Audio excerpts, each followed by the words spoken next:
Pelaksanaan pendaftaran peserta didik baru di Sekolah Menengah Pertama Negeri 1 Margahayu Kabupaten Bandung, Jawa Barat akan merealisasikan PPDB tahun 2023. Dimulai tahap pertama dari tanggal 19 sampai 24 Juni tahun 2023 melalui jalur afirmasi dan jalur prestasi serta jalur perpindahan tugas orang tua siswa.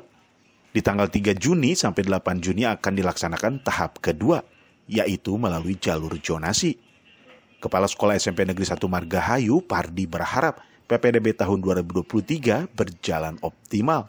Akan saya informasikan terkait dengan PPDB yang ada di SMP 1 Margahayu.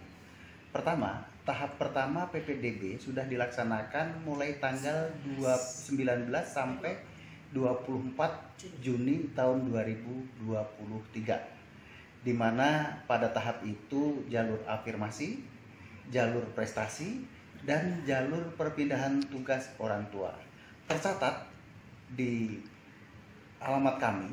Yang terdaftar di sekolah ini sudah lebih dari 355 siswa. Kemudian pada hari ini, pada tanggal 3 Juli sampai dengan tanggal 8 Juli tahun 2023 akan dilaksanakan tahap yang kedua, yaitu pendaftaran PPDB melalui jalur zonasi. Dan alhamdulillah hari ini sudah dimulai berjalan dengan lancar. Regulasi untuk PPDB tahun ini hampir sama dengan regulasi tahun kemarin.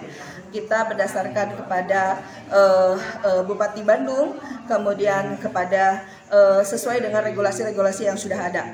Kemudian kita juga mendapatkan sosialisasi dari Dinas Pendidikan Kabupaten Bandung, baik tingkat kabupaten, kemudian sosialisasi tingkat gugus, kemudian kita pun melaksanakan sosialisasi juga kepada kecamatan-kecamatan yang berada di lingkungan Margahayu ini. Kita memfasilitasi untuk pendaftaran ke SMP 1 Margahayu ini baik secara online melalui operator sekolah di SD masing-masing, kemudian secara mandiri bisa dilakukan oleh orang tua siswa itu sendiri, ataupun kalau ada kendala bisa datang langsung ke sekolah, baik yang berkaitan dengan teknis ataupun pengaktifan akun untuk pendaftaran.